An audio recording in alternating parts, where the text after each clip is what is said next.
పంచభూత ప్రదేశాలలో ఒకటైన వాయులింగానికి గాలిలింగం ప్రసిద్ధి చెందింది. ఇది గాలిని సూచిస్తుంది. ఈ ఆలయాన్ని రాహుకేతు క్షేత్రంగా దక్షిణ కైలాసంగా పరిగణిస్తారు. స్వయంభూలింగం లింగానికి ఎదురుగా ఉన్న దీపం లింగం నుండి వచ్చు గాలికి రెపరెపలాడును. ఇక్కడి అమ్మవారు జ్ఞాన ప్రసూనాంబ, అంబాత్రయాలలో ఒకరు. శివలింగం ఇక్కడ వర్తులాకారం వలెగాక చతురస్రాకారంగా ఉంటుంది. స్థల పురాణాల ప్రకారం ఇది బ్రహ్మకు జ్ఞానం ప్రసాదించిన ప్రదేశం. సాలెపురుగు, పాము, ఏనుగు, శ్రీ అనగా సాలీడు, కాళ అనగా పాము, హస్తి అనగా ఏనుగుల పేరుతో శ్రీకాళహస్తిగా ప్రసిద్ధి చెందింది. ఒకప్పుడు సాలీడు, ఏనుగు, పాము శివుడిని ఆరాధించేవి. ప్రతి ఒక్కరూ భగవంతుని వేర్వేరుగా పూజించారు. సాలీడు దాని పట్టు వలలతో, పాము దాని విలువైన రాళ్లతో మరియు విగ్రహాన్ని కడగడానికి పువ్వులు మరియు నీటితో, ఏనుగు ఒకరోజు విగ్రహాన్ని కడుగుతున్నప్పుడు ఏనుగు విలువైన రాళ్లను తోసేసింది. ఒకసారి ఒక సాలీడు శివలింగాన్ని వర్షం మరియు ఎండ నుండి రక్షించటానికి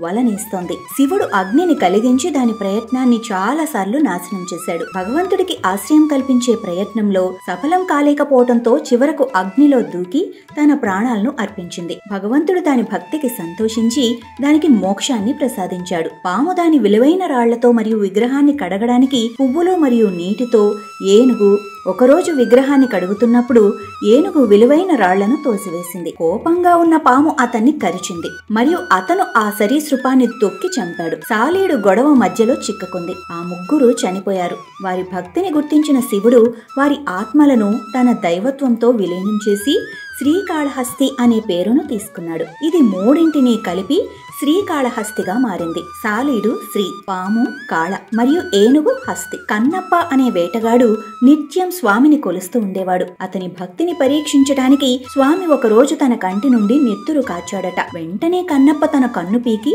స్వామి కంటికి అమర్చాడట. అప్పుడు స్వామి రెండవ కంటి నుండి కూడా నెత్తురు కారటం మొదలైంది. భక్తుడైన కన్నప్ప సందేహించకుండా తన రెండవ కన్ను కూడా పీకి స్వామికి అమర్చాడు. స్వామి ప్రత్యక్షమై భక్తుడైన కన్నప్పను కరుణించి ముక్తి ప్రసాదించాడు. ఈ దేవాలయం దేశంలోని అతిపెద్ద దేవాలయాలలో ఒకటి. లోపల అమ్మవారి సన్నిధికి సమీపంలోని ఒక ప్రదేశం నుంచి కొన్ని ప్రధాన గోపురాలను భక్తులు సందర్శించవచ్చు.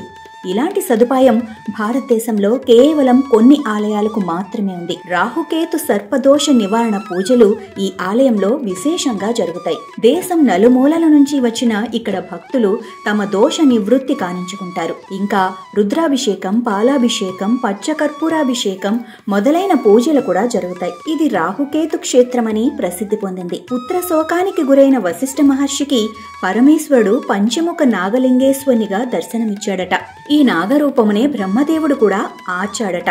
ఈ నాగరూపం కారణంగా ఈ క్షేత్రానికి రాహుకేతు క్షేత్రం అని పేరు వచ్చింది. సర్పదోషము, రాహుకేతు గ్రహ దోషాల నుండి నివారణ కోసం ఈ స్వామిని పూజిస్తారు. స్వామి కవచం నవగ్రహ కవచమునకు అలంకారములు చేస్తారు. శ్రీకాళహస్తిలోని శ్రీకాళహస్తీశ్వర స్వామి ఆలయంలో మహాశివరాత్రి ప్రధాన పండుగ.